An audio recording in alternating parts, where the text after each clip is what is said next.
Hey everybody, welcome to another Phyrexia All Will Be One set review on the Mana Leak. I'm John as always, and today we're going to be taking a look at all of the black cards with an eye to draft and not any other format. Keep in mind I have not played with these cards yet. This is just how I'm going to be approaching the format at the beginning. Thoughts and opinions on cards might change as time goes on. But let's get started with Ambulatory Edifice. Ambulatory Edifice is 2 and a black for an artifact creature Phyrexian construct at uncommon. It's a 3/2. When Ambulatory Edifice enters the battlefield, you may pay 2 life. When you do, target creature gets -1/-1 until end of turn. This seems not great, especially for being an uncommon. A 3 mana 3/2 is obviously fine. That's a creature that you can play. But when it ETBs, you can pay 2 life, which is, a bit of life, for a whole -1/-1 thing. I don't quite understand what's going on with this card. It feels like it got nerfed absolutely into the dirt. It just seems like filler. It just seems like a black 3/2 for 3 that you'd pick up on the wheel, and if you get to ping an X1, cool. It cost you 2 life though. I don't get why this card is uncommon. It feels like there was some big change to it at some point. So this weird walking flesh accordion is going to get a wheel from me. Up next is Annihilating Glare. Annihilating Glare is a single black mana for a sorcery at common. As an additional cost to cast this spell, pay 4 or sacrifice an artifact or a creature. Destroy target creature or planeswalker. I like this quite a bit. This again is kind of get wrecked bone splinters. If it's later in the game and you've got the mana, you don't even have to sack something to just straight up kill something. And if it's earlier or you don't quite have the 5 mana to use, you can sack that artifact or sack that creature to still use this as a bone splinters. Pretty decent card, kind of in the bone splinters category. I think it's just slightly higher than that. So we're going to look at the the low 6th through 8th range, and probably also not loading up on this card. But it's fine enough removal and an upgrade to Bone Splinters. Up next is Anoint with Affliction. Anoint with Affliction is 1 and a black for an instant at common. Exile target creature if it has a mana value of 3 or less. Corrupted, exile that creature instead. This is worded a little bit weirdly, but it's kind of like Fatal Push. Basically, for 2 mana, you can exile a 3-drop if they're not corrupted, or if they are corrupted, you can exile whatever the heck you want. Do be aware, especially on Arena, you can target a 5-drop. The spell just won't do anything. So make sure you're clicking properly. I'm sure that I will make that mistake at some point. But yeah, this seems fantastic. I'm going to pick this very highly. You can use this always as kind of a defeat or a Vanquish the Weak, I guess is the better example. Vanquish the Weak, of course, was solid. You just have to be aware that you want to use it early. So maybe plan to use this a little bit early and then get corrupted on and maybe hang on to it for a bomb. I'm going to pick these pretty high in kind of the high 4th, 5th pick range. I think this is going to be a great piece of removal for the format. Up next is Archfiend of the Dross. Archfiend of the Dross is 2 black for a creature Phyrexian demon at rare. It's a 6/6 flyer for 4. It enters the battlefield with 4 oil counters on it. At the beginning of your upkeep, remove an oil counter from it. Then, if it has no oil counters on it, you lose the game. Whenever a creature an opponent controls dies, its controller loses 2 life. This thing is pretty nutty. It's a 6/6 flyer for 4. But you do only get 3 attacks with it as written. Remember, of course, the first oil counter is going to come off before it even loses Summoning Sickness, or I guess slightly after, I guess. And you do lose the game as soon as that last oil counter comes off. That may very well just be enough for you to win the game, because if they get hit 3 times, that's 18 damage. If they chump block, they're still taking at least 2, depending on how many things they're chump blocking with, presumably just 1. But, of course, if you pair this with a color that has a whole lot of proliferate like blue, that might give you some additional turns with this. I think this is a first pick. You just make sure that you're getting some proliferate in. You make sure that this is going to be ending the game. Or you make sure that you have some Annihilating Glares or something to sacrifice this before you lose the game.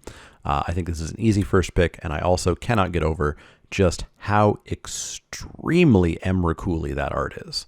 It's kind of uncanny. Up next is Bilia Skull Dweller. Bilia Skull Dweller is a single black mana for a creature Phyrexian insect at uncommon. It's a 1/1 with Death Touch and Toxic 1, not Lifelink 1. Yeah, this is Typhoid Rats. This is a 1/1 for 1 with Death Touch. I frequently talk about how much I like Typhoid Rats. This is Typhoid Rats. It has Toxic 1, which doesn't really matter. Odds are that's only going to matter when you play this on the play on turn 1, and you get in probably once for a toxic, and there's your first toxic counter on them, your first poison counter. After that, this is just going to play like Typhoid Rats. I like Typhoid Rats quite a bit. I talk them up quite a bit. That doesn't mean that it's a super high pick. I still pick them in the 6th through 8th range. I just really like them. Up next is Black Sun's Twilight. Black Sun's Twilight is a X black instant at rare. Up to one target creature gets -X/-X until end of turn. If X is 5 or more, return a creature card with mana value X or less from your graveyard to the battlefield tapped. Another piece of great removal here. You need to kill something. You got the mana for it. It is dead. It doesn't even matter about indestructible counters. And thankfully, Hexproof doesn't exist anymore. And yet it still does somehow, sometimes, but oh well.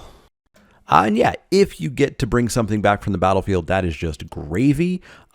This card is an easy first pick, even if that last clause wasn't there, or if that clause doesn't affect you. But you're probably later in the game going to be able to get something back. It may not be amazing, but you'll get something tacked on to also killing that big threat that was a problem. Easy first pick. Up next is Blight Belly Rat. Blight Belly Rat is 1 and a black for a creature Phyrexian Rat at common. It's a 2/2 with Toxic 1, and when it dies, proliferate. This is extremely filler. It is Black's version of what a bear looks like, which is a 2/2 for 2 at common with 2 different effects on it. You may get in with this for, 1 or 2 hits, which will get you well on your way to corruption, get some damage in, just as bears often do, and then it can jump and proliferate, which might actually get that 3rd poison counter on for a corrupted. Blight Belly Rat looks like it's just going to be all around okay filler, something that you'll pick up quite late into the draft, definitely just before the wheel or maybe just after the wheel. You don't spend real picks on this, and you're also not, running to play the card, but you absolutely can. Up next is Bonepicker Scourge. Bonepicker Scourge is 2 and a black for a creature Phyrexian Imp at common. It's a 2/2 flyer with Corrupted. As long as an opponent has 3 or more poison counters, Bonepicker has Death Touch and Lifelink. This was the first card I saw with Corrupted, and the first moment where I went, uh-oh, I'm afraid of this format. So this is a Windrake, which has been pretty bad in the past few years. A 3 mana 2/2 flyer used to be amazing and has just really dropped off now. But the fact that this can, I think, pretty reliably, pretty early, be a 2/2 flying Death Touch lifelink for 3 is something else entirely. Again, this is not a crazy bomb or winning the game or anything. This is not, the overpowered not so common that you're going to pick 2nd or 3rd pick. You're still going to pick this around the wheel, but I think you're going to be pretty okay to play it, especially so if you are playing Corruption, kind of get him to 3 poison counter deck. Up next is Chittering Skittering. Chittering Skittering is 2 and a black for a creature Phyrexian Rat at uncommon. It's a 1/4 with no text. However, if you have 3 or more poison counters on your opponent, it says sacrifice an artifact or creature to draw a card. So obviously, if you are not planning to get to 3 poison counters on your opponent, this card is real bad. It's just a vanilla 1/4 for 3. But if you are going to get your opponent to Corrupted on the regular, this is kind of that design that we've seen a lot recently. You know how I've talked about limited design feeling a bit samey set to set? How many times have we had a 1/4 or a 2/4 or something for 3 that could sacrifice a creature to draw a card? I feel like it's been several times in just the last 2 years. This is this set's version. They've always been very good and very kind of format defining almost, and I suspect this one will be pretty similar. It does appear that there is an attempt for there to be a black-red sack deck in this format. We'll talk more about that as we go through black and as we get through red. I don't know if it's going to work out too well because it does kind of require a free repeatable sack outlet or a cheap repeatable sack outlet. And this one's here, but it requires you to get that Corrupted. So if you're going to get into Corrupted, this is going to be a much higher pick. And if you're not going to get into Corrupted, this is almost unplayable. As a result, I don't really want to spend a real pick on it until I know that I'm getting into that deck, or alternatively, I've played the format a lot and have discovered that you can snap your fingers and be in that deck. You can snap your fingers and be have your opponent corrupted. So until then, this is going to be a lower pick until I'm in that deck, and we'll see where it ends up. Up next is Cruel Grimnark. Cruel Grimnark is 5 and a black for a creature Phyrexian Cleric at common. Sorry, not uncommon. It's a 5/5 with Death Touch. When Cruel Grimnark enters the battlefield, each opponent discards a card. For each opponent who can't, you gain 4 life. This appears to be this set's big, dumb Death Toucher. The last time we saw a big, dumb Death Toucher, it had a significant discount to it in certain cases. This one doesn't get a discount in any way, shape, or form. And so I don't know that I'm really looking to play a 6-mana 5/5 Death Touch. That's just not good enough. I need my 6 drops to be game ending, to have trample, to be something absolutely wild that won't just die to, you know, a 2-mana removal spell or something. So I'm pretty out on this. This is pretty close to an F for me, realistically speaking. We can put it on the deep wheel. I think if you want to play one of these, you will have literally zero problem getting one, and I don't think you typically should play it. Up next is Cutthroat Centurion. Cutthroat Centurion is 2 and a black for an artifact creature Phyrexian Warrior at common. It's a 2/2. Sacrifice another artifact or creature. Cutthroat Centurion gets +2/+2 until end of turn. Activate only once each turn. So again, here is another sack outlet. It's free, but you can only do it one singular time a turn, giving itself only +2/+2, making it only a 4/4. This, I guess, if the sacrifice deck exists, is going to be something you need, but once a turn really kind of sucks here because you can't get those turns that you used to be able to get with things like Nantuko Husk or whatever the other one is that I'm trying to think of. There was a Saproling one. Those ones where you could, you know, force your opponent to block it because you could sack your team and kill them were really good. This one's going to be significantly worse. I expect you can pick this up on the wheel. Up next is the preview card that was previewed by Danhausen. If you don't know who Danhausen is, you should. Drivnod, Carnage Dominus. Drivnod is 3 black for a legendary creature Phyrexian Horror at Mythic. It's an 8/3. If a creature dying causes a triggered ability of a permanent you control to trigger, that ability triggers an additional time. Phyrexian black, and exile 3 creature cards from your graveyard. Put an indestructible counter on Drivnod. This one looks significantly worse than the white and the blue one.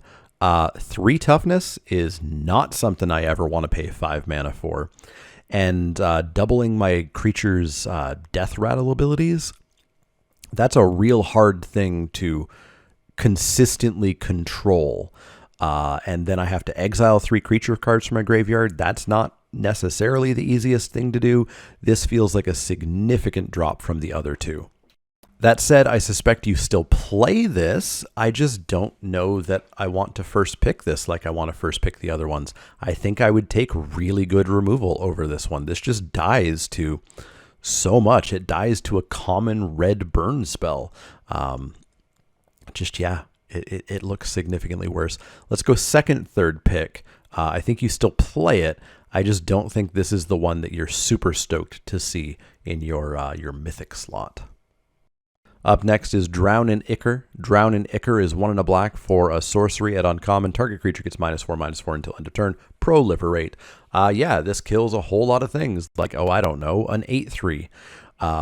Real cheap, 2 mana. Sorcery speed hurts it ever so slightly, but they also slapped Proliferate on it. This just seems like a very, very good removal spell that you will happily second, third pick.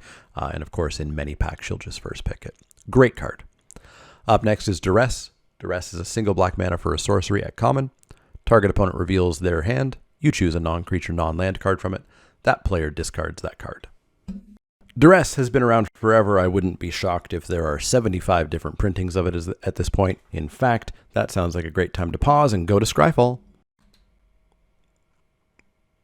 Sadly, there are only 38. Duress is not good. This is not a card that you typically should be playing in your draft decks. You can side it in if you want to, if you have some, planeswalker or some terrifying non-creature that you're deathly afraid of. I always talk about this. The best thing that you should do is not play this card until the turn before they have the mana to cast whatever you're afraid of. Give them as many turns as possible to potentially draw it, and be aware that you are much more likely to just whiff and not get what you wanted. Don't play this card in the main deck. Sideboard it in if you want, but even then I don't typically recommend it. This is basically an F. Up next is Feed the Infection. Feed the Infection is 3 and a black for a sorcery at uncommon. You draw 3 cards and lose 3 life. Corrupted, each opponent also loses 3 life. 3 life is a pretty high cost to draw those 3 cards. I think the higher cost, though, is the fact that this is sorcery speed. It's 1 mana less than the draw 3 that we saw in blue, so that's nice.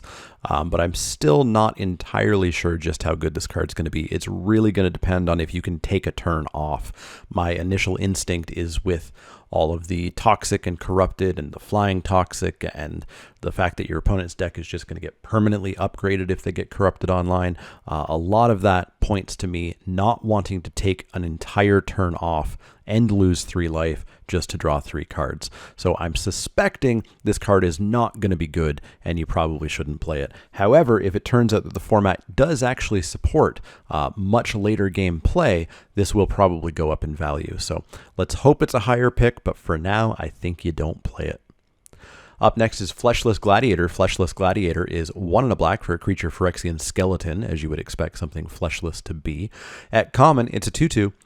And it is completely vanilla, unless, of course, you have Corrupted online, in which case it says, 2 and a black, return Fleshless Gladiator from your graveyard to the battlefield tapped, you lose 1 life. So this is a vanilla bear until you have Corrupted online, at which point it's a vanilla bear that comes back, I guess. This, I guess, is also supposed to fuel your sack decks. So if you want to do the sack deck, I guess you need to get the Fleshless Gladiator, and you need to get the common sack outlet, and you need to have a reason to be doing this, which I don't think we've seen just yet. We will see, but I don't think we've seen just yet. So there's a lot going on and a lot of steps that you need to get to really get this to go off. And I'm sure some people are going to love that. That's just not how I play Limited. I want very, very, very consistent draft experiences. So for me, this is pretty low on the wheel, but it's there if you want it. Up next is Geth Thane of Contracts. Geth Thane of Contracts is 1 black for a legendary creature Phyrexian zombie at rare. It's a 3/4. Other creatures you control get -1/-1. 1 black tap. Return target creature from your graveyard to the battlefield. It gains if this creature would leave the battlefield. Exile it instead of putting it anywhere else. Activate only as a sorcery. This one will be super interesting because this is shockingly an actual downside on a card, which is something we don't usually get.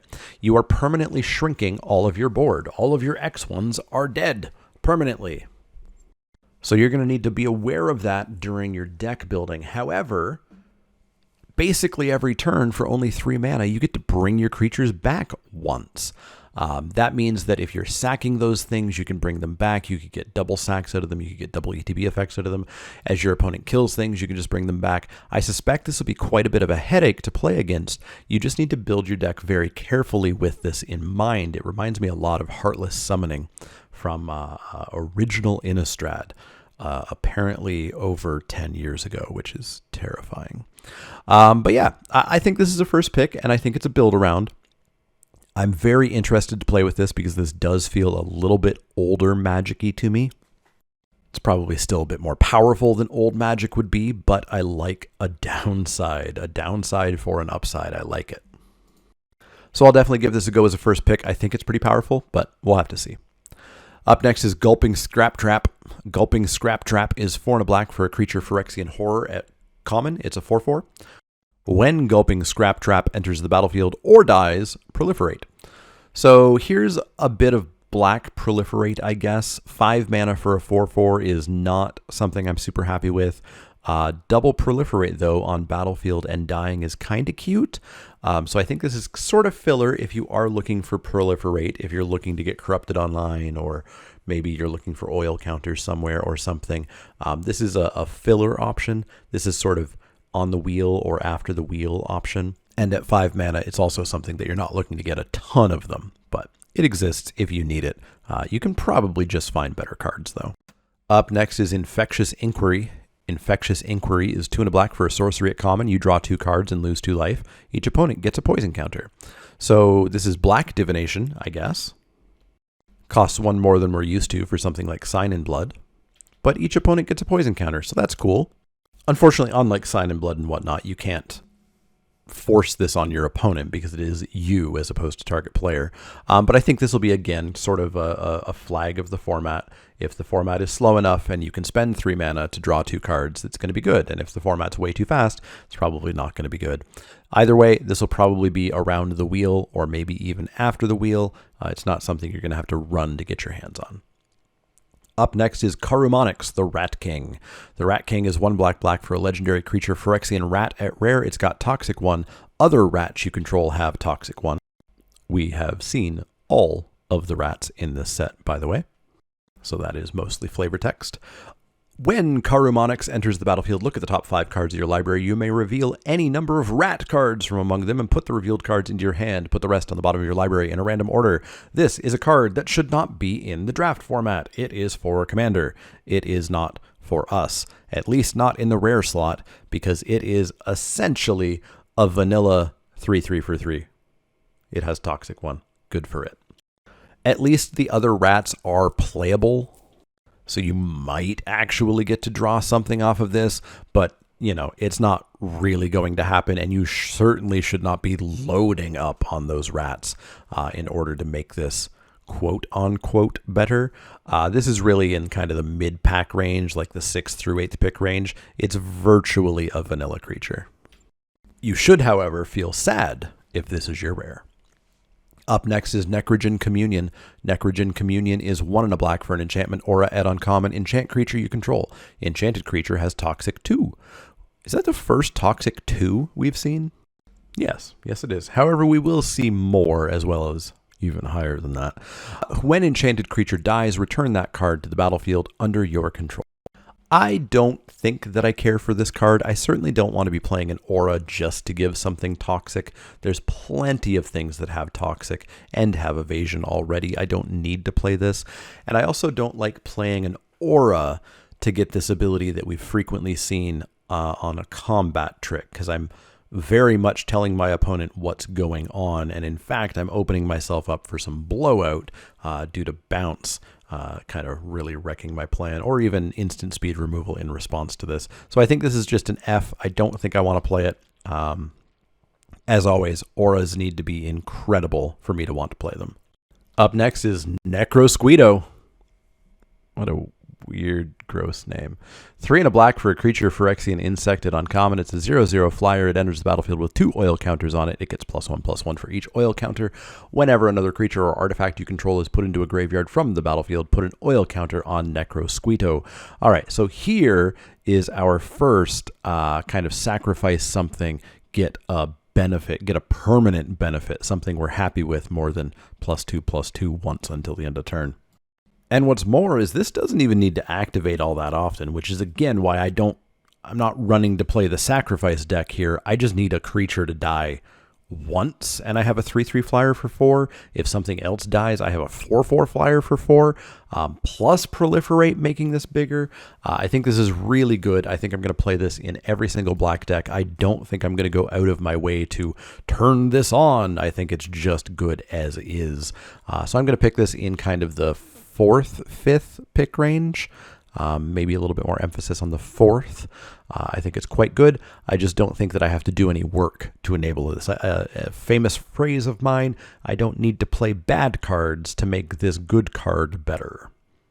Up next is Nimrazer Paladin. Nimrazer Paladin is 4 and a black for a creature, Phyrexian Knight at uncommon. It's a 4/4 with Toxic 2. There it is again. When Nimrazer Paladin enters the battlefield, return target creature card with mana value 3 or less from your graveyard to your hand. This seems okay.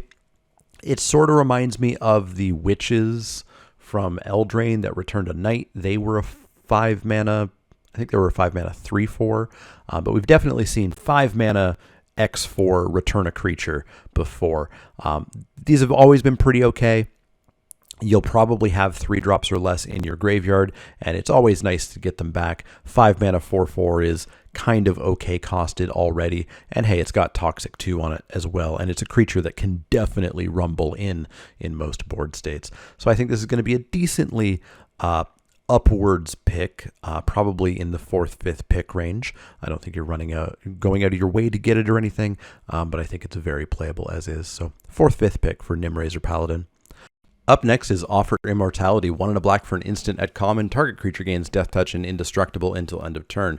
I don't tend to go in for these Death Touch combat tricks because, well, they do function kind of similar to the First Strike plus power combat tricks. They don't have that extra little bit of reach of also just doing extra damage if my creature is not blocked. That said, this one does have a bit of versatility as it functions kind of like a Snakeskin Veil as well, giving your creature indestructible. It's not going to prevent any exile effects from hitting it or -X effects from hitting it as Hexproof would, but it will function kind of in that way as well. That said, I think it is a significantly worse version of those cards because even those cards always gave at least +1/+1. There was at least that extra point of damage if I was just getting in unblocked and needed that point. So I think this is a pretty weak combat trick. It's in the very heavy wheel, and I don't think I'm going out of my way to play it. Up next is Pestilencesiphoner. Pestilencesiphoner is a 1 and a black creature Phyrexian insect at common. It's a 1/1 flyer with Toxic 1. This I think I can actually play. As I said, I don't tend to like 1/1 flyers for 1. I certainly don't like 1/1 flyers for 2. But Toxic 1 in a color that really wants Corrupted to be online, well, this is a reason to play this because this will get you that 1, 2, maybe even 3 poison counters you need to suddenly upgrade some section of your deck permanently. That said, I don't think you need to spend real picks on this. There are better flying toxic creatures that are also just real threats. There are ways to get toxic going, and you can, of course, proliferate some number of those counters. So I think you can pick this up around the wheel, and you don't need to play multiples of these, I don't think. There's better cards out there. That said, I will play it. Up next is Forexian Arena. Forexian Arena is 1 black for an enchantment at rare. At the beginning of your upkeep, you draw a card and you lose 1 life. This is pretty dang good. A one-sided Howling Mine is great. Yes, it costs you a life. Yes, that might kill you, so don't be dumb. Don't put this onto the battlefield when you're at 5 life or whatever, unless you're going to win the game very shortly. But that's the beauty of it, is you're an intelligent Magic player. You just don't cast this if it's going to kill you. But you do cast it on turn 3 of the game, where it's going to draw you 1 billion extra cards. Phyrexian Arena is great. I will first pick it, and I will always play it. Up next is Forexian Obliterator. Forexian Obliterator is black. For a creature Phyrexian Horror at Mythic, it's a 5/5 with Trample. Whenever a source deals damage to Phyrexian Obliterator, that source's controller sacrifices that many permanents. This card is an extraordinary bomb. Your opponent is probably going to have to multi-block it. They're going to need to deal at least 5 damage to it, and of course, dealing 5 damage to it means that they sack 5 of their permanents, which might nuke their board, might even nuke part of their land base, depending on how much they have. This card will destroy games. You should definitely first pick it. Much like the white one, make sure you are very black playing this. Make sure you are playing 11 swamps, 12 swamps, maybe have just a little bit of fixing or something. Do not attempt to splash this. Do not put this in a deck that has 6 swamps or something, or 7 swamps, or even 8 swamps. But it's an easy first pick, and go from there and win a whole bunch of games. Up next is Ravenous Necrotitan. Ravenous Necrotitan is 2 black for a creature Phyrexian Horror at uncommon, and it's a 6/6. Seems pretty good, right? Well, Corrupted, when Ravenous Necrotitan enters the battlefield, sack a creature, unless the opponent has 3 or more poison counters.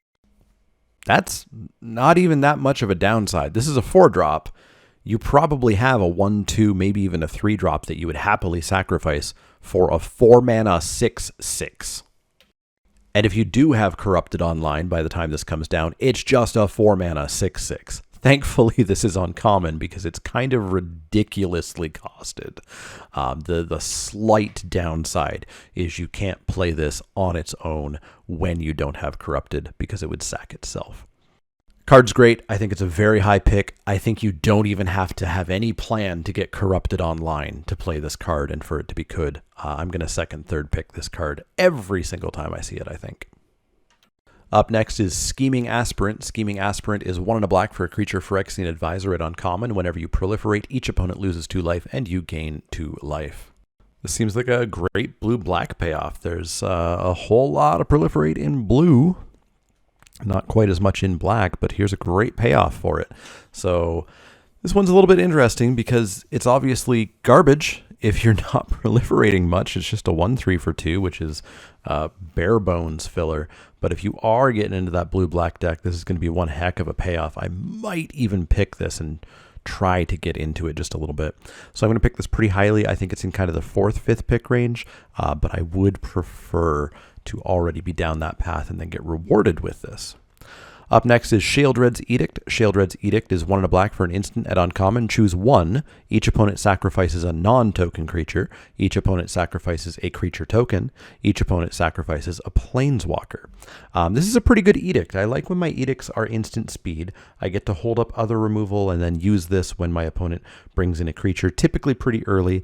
That's the big trick with edicts. You should not consider them as the thing that's going to save you late in the game. You should fire edicts off really quick to get rid of very early plays, because the later the game goes on, the more options your opponent's going to have to sacrifice. I do like that you get around your opponent just sacking a meaningless token by choosing non-token creature. I doubt that you're going to often choose creature token, perhaps if they have a weird copy of something or something. And of course, randomly, maybe you can get yourself a planeswalker with this, which will also be pretty good.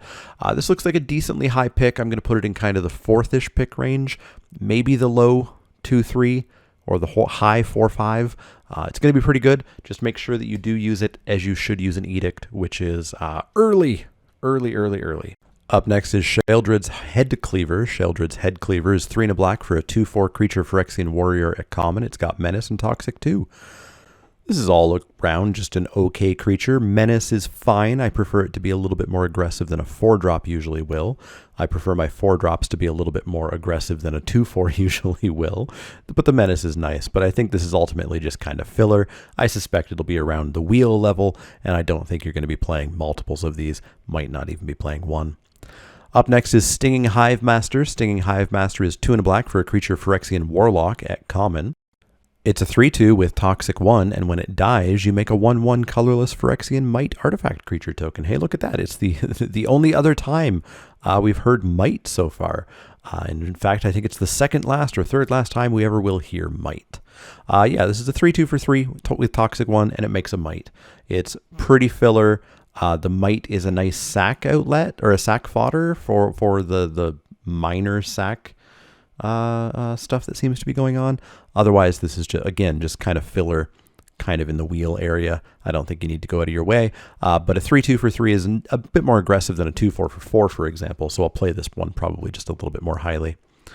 Up next is Testament Bearer. Testament Bearer is 3 and a black for a creature Phyrexian warrior at common. It's a 4/1. When Testament Bearer dies, look at the top 3 cards of your library, put 1 into your hand and the rest into your graveyard.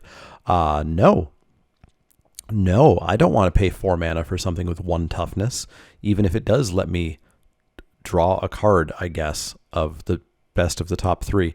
This just seems way too poorly statted for that much of a mana cost. Your mana is valuable, your turns are valuable, your cards are valuable, and this card is not. This is a card that I'm just never going to play. So I think it's an F. Technically, it's a creature, so you can put it in, but I don't think you should. Up next is Vat Emergence. Vat Emergence is 4 and a black for a sorcery at uncommon. Put target creature card from a graveyard onto the battlefield under your control and proliferate.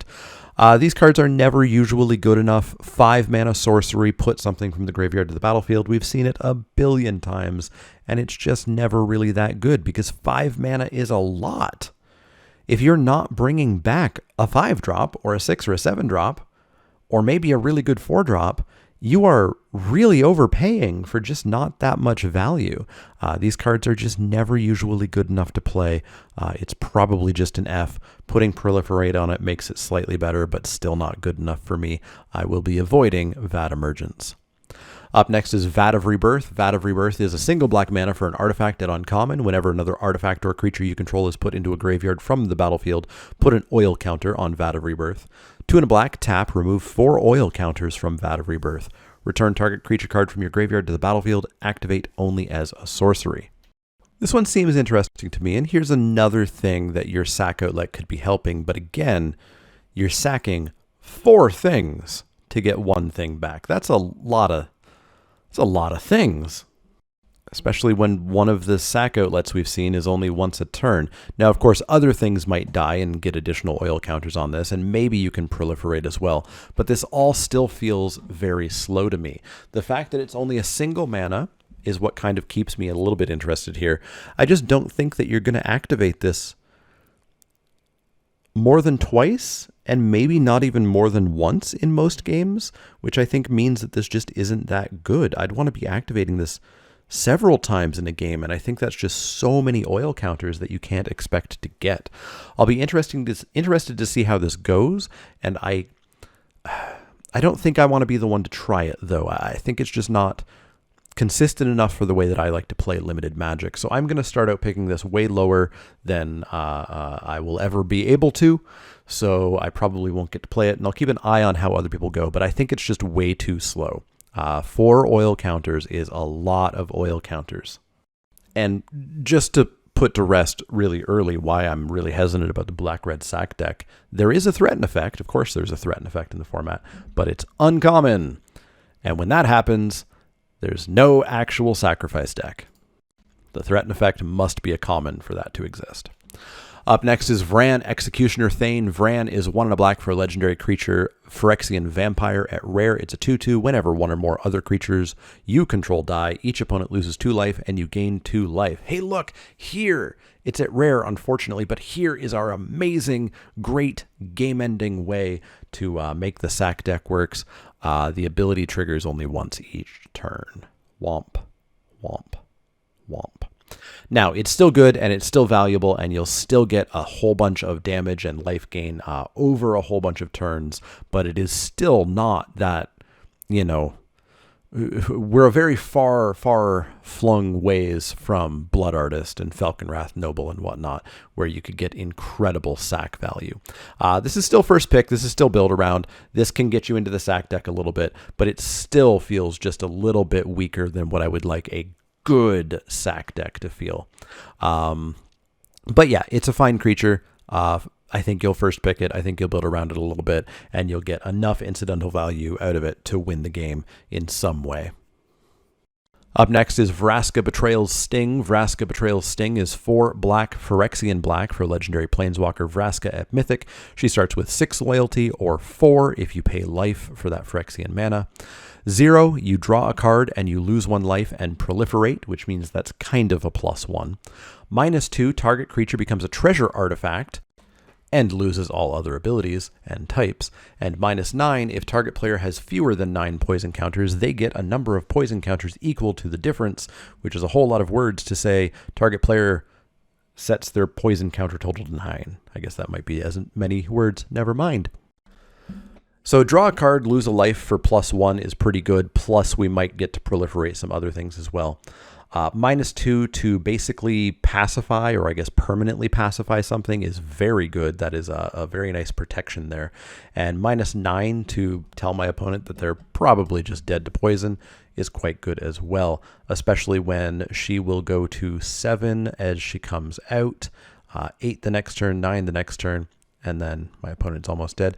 Seems very good. This is a mythic planeswalker. This is a powerful planeswalker. She draws cards, protects herself, and has a nearly game-winning ultimate. Great, easy first pick planeswalker. Up next is Vraska's Fall. Vraska's Fall is 2 and a black for an instant at common. Each opponent sacks a creature or planeswalker and gets a poison counter. 3 mana Edict. Unfortunately, it doesn't have all of those valuable aspects of the Shieldred's Edict, but it tacks on a poison counter. Again, play these edicts fast and early. Don't hold on to them. They're going to get worse as your opponent establishes their board, but they're still pretty decent. This one I'll pick up just a little bit lower because it's 3 mana, because my opponent can sack a token.